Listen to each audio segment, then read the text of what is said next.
Hey everybody, it's Sean here bringing you another how-to video. Today we're going to be installing the MX5things daytime running light harness, or DRL harness, and we're installing this on a 2020 Mazda MX-5 Miata RF. This video should apply to the 2016 through 2023 ND1 and ND2.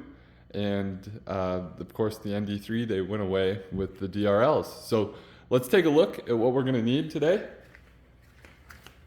So we're for sure going to need a standard flathead screwdriver or a rivet tool.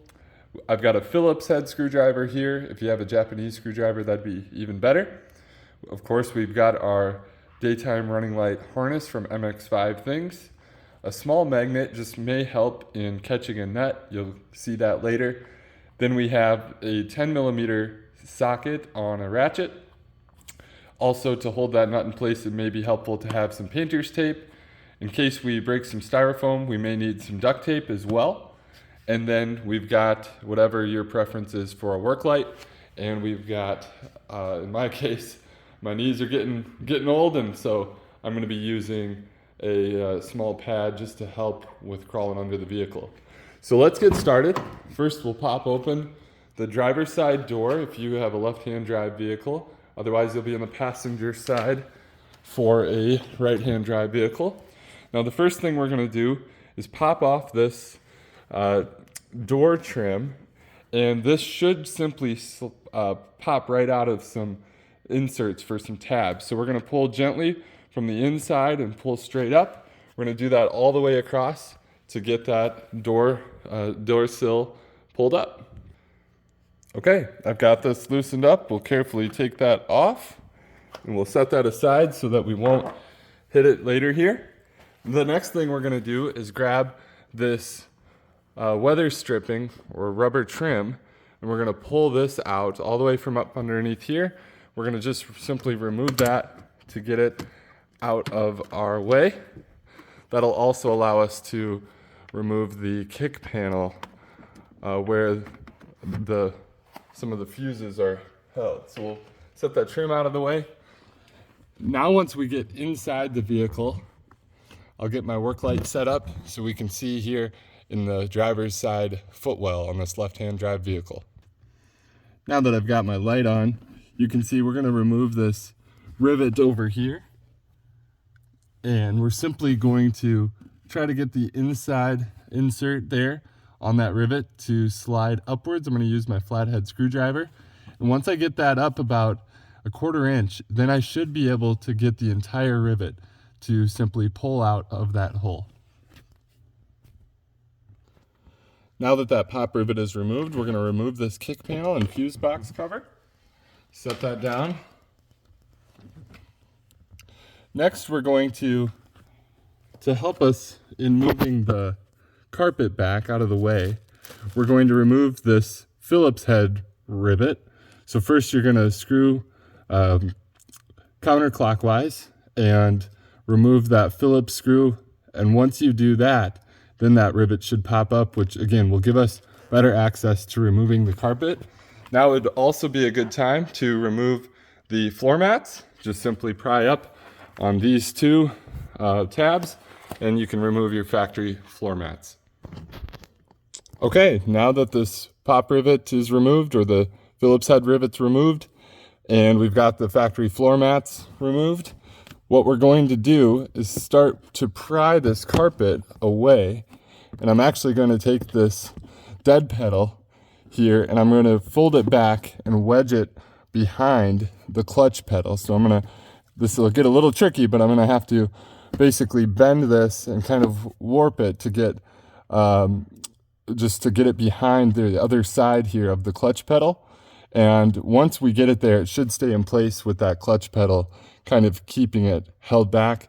What we're actually going after now is behind this metal panel right there, the N270 panel. We're going to access a 10mm nut right there above my pointer finger, and then there's another 10mm nut that's holding down that metal panel but it's also covered by some foam that's behind this dead pedal. So let's get this carpet pulled back so we can access that foam. Alrighty, so I have the carpet held back. You can see I've kind of got it wedged behind the clutch and brake pedals there. Here's the foam I was talking about. Now there's a lot of different ideas on how to access the 10mm nut behind this foam. Some people will simply snap this off. Others will cut a small section out to access the 10mm nut. I've also heard someone using a soldering iron and just basically melting away through that foam.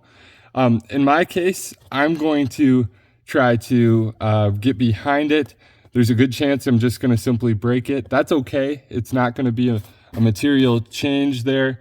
If we do break it, we're simply going to put it back in its place, maybe use some of that duct tape to keep it in place. And then again, that carpet, once it's pinned down, that foam isn't going to move.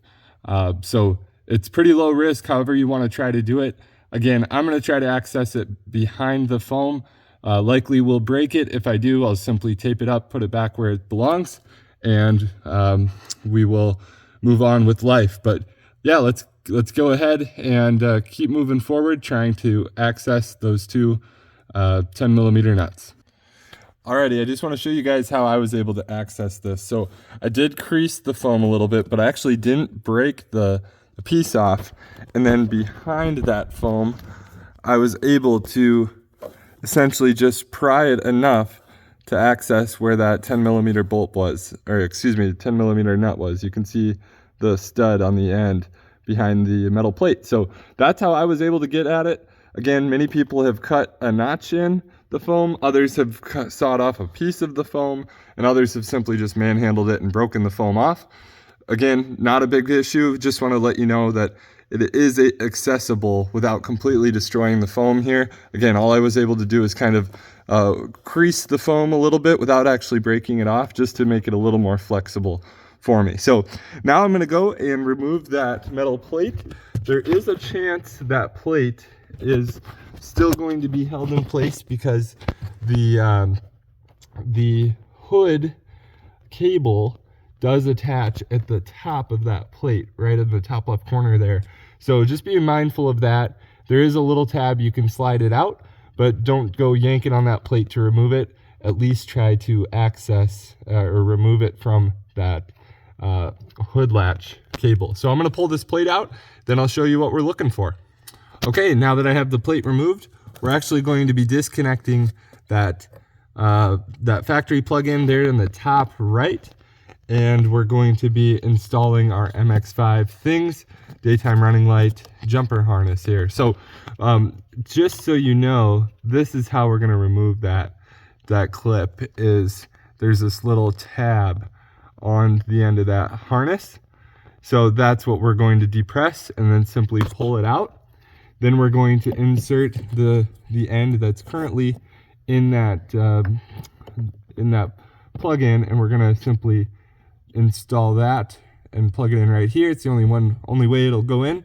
So we're going to install it on this side of the harness, and then we're going to simply plug this in the spot there to the top right. And that is how we are going to trick the car into leaving the daytime running lights on all the time. Okay, I've got the harness plugged in. You can see I've kind of wedged mine up to the top left just to keep it out of the way. And next thing I'll do is reinstall the metal plate. Some people have left that out for weight savings. Personally, I like the protection just so those wires aren't exposed in case your foot does go above the kick pedal, or excuse me, that dead pedal a little bit. So anyway, I'm gonna reinstall that metal plate.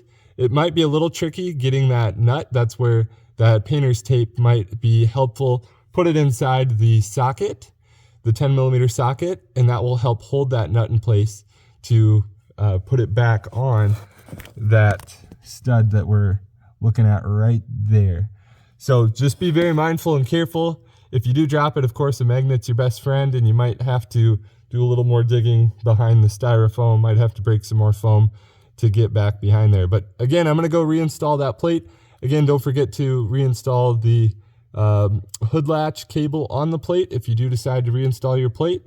And then really it's just kind of going the inverse of this process of how we got here. So we're just gonna reinstall everything that we removed. And here in a little bit, I will test the lights to show you how they look. Probably gonna do that before I go ahead and reinstall everything, just to make sure that all our work wasn't for no good here. Wanna make sure everything's working before we start putting it all back together. Alrighty guys, here is my test run. And you can see it's working great. I've got my headlights on and my daytime running lights are both on. So I ended up going for the full brightness setup. There is a 50% jumper that you can decide to go with if you like that better, but I decided to go with the full brightness. So far it looks good. And worst case scenario, if I notice I'm blinding a bunch of people at night, I can always hop back in there and modify that harness to do the 50% brightness when the headlights are on. Now, just so you know, I have heard people ask, the daytime running lights will always be on during the day, and even if you do decide to go with the 50% jumper there, that's okay. They'll still be full 100% brightness during the day when the headlights are off, and then once the headlights come on, that's when they will be at the 50% brightness, or in my case, they'll be at the 100% all the time, but it does not remove them from being on when the headlights are off. So just wanted to answer that question. Also, last thing, when you have the high beams on, they will also stay on too. So you'll basically always have your daytime running lights on. In my case, they will be at full brightness all the time. I hope this was able to help somebody out and give a thorough demonstration of how to install the daytime running lights harness by MX5things. Thanks as always for watching. Appreciate a like and subscribe, and I'll keep these new how-to videos coming for the ND plus Miata. Thanks everybody. Have a great day.